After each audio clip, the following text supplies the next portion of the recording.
नमस्कार दोस्तों, वापस से एक नई वीडियो में आपका स्वागत है। और आज की वीडियो आपके लिए बहुत ही ज़्यादा हेल्पफुल साबित होने वाली है। अगर आप भी आने वाले यूपी पंचायत चुनाव में प्रत्याशी बनने वाले हैं, चाहे आप बीडीसी का चुनाव लड़िए, चाहे आप प्रधानी का चुनाव लड़िए या फिर जिला पंचायती का चुनाव लड़िए, किसी भी पद पर अगर आप प्रत्याशी बनते हैं तो ये वीडियो आपको ज़रूर देखना चाहिए।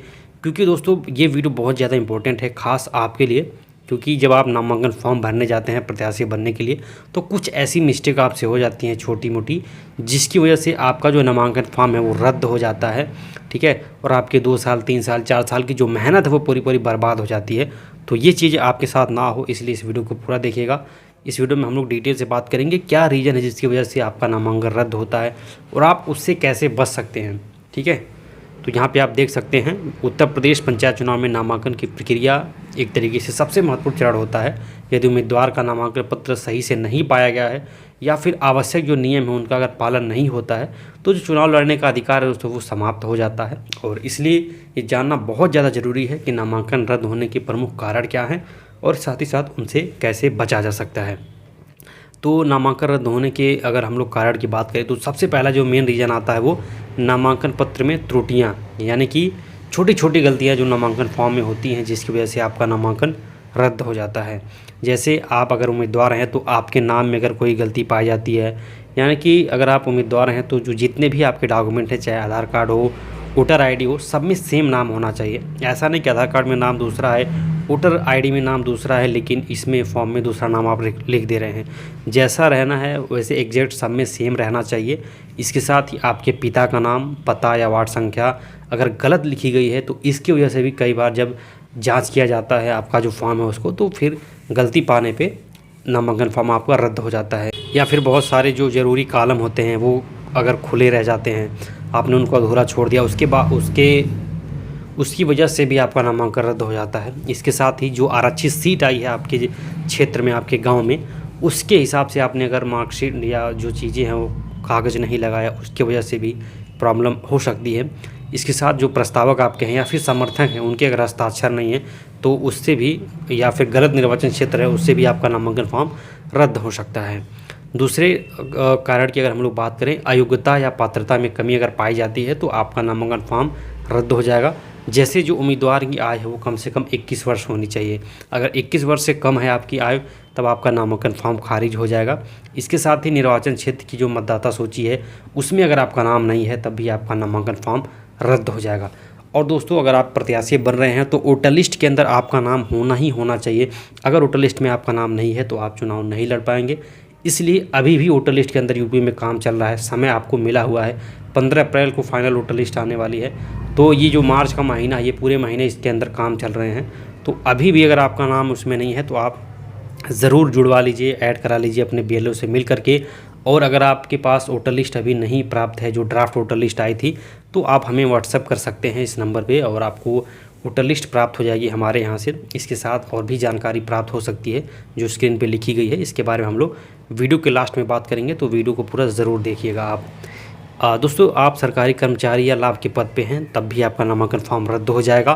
किसी भी अपराध में आपको दोषसिद्ध आपका नहीं होना चाहिए या फिर आपको सज़ा ना हुआ हो, ये बहुत ज़्यादा ज़रूरी होता है।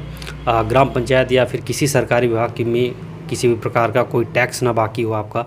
ठीक है, ये बहुत ज़्यादा ज़रूरी चीज़ें हैं। तीसरे कारण की बात करें तो नामांकन शुल्क या जमानत राशि न जमा करना। कई बार ऐसा होता है जो निर्धारित नामांकन शुल्क या जमानत राशि होती है वो समय पे जमा नहीं किया जाता है या फिर गलत खाते में जमा हो जाता है। उसका जो प्रूफ होता है वो नहीं सही टाइम पे सब लोग लगाते हैं, इसकी वजह से भी नामांकन रद्द हो जाता है।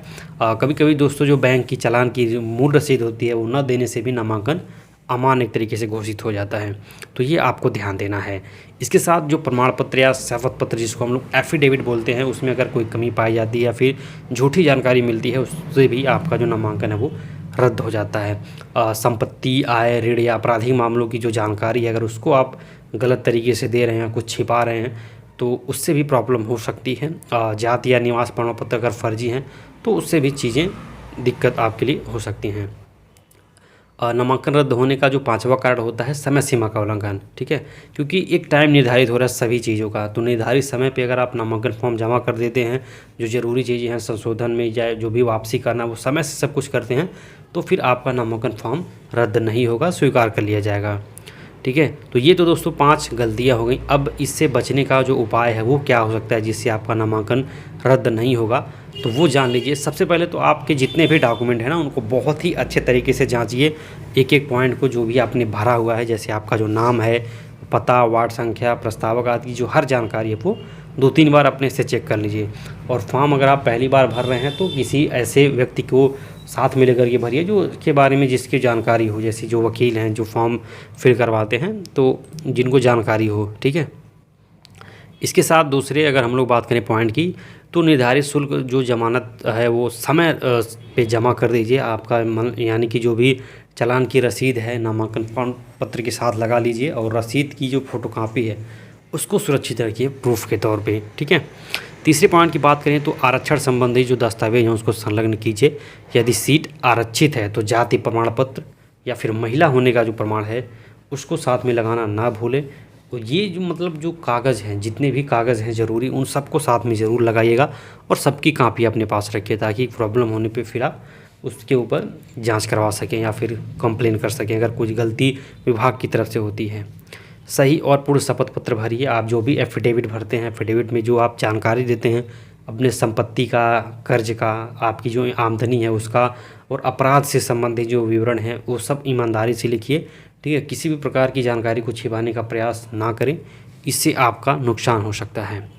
बाकी समय सीमा का दोस्तों आप ध्यान रखिए। जब आप नामांकन पत्र भरने जाते हैं, जमा करने की जो अंतिम तिथि होती है, ठीक है, तो समय से पहले सभी जो एक तरीके से चीज़ हैं वो सबको पूरा कर लीजिए, ठीक है।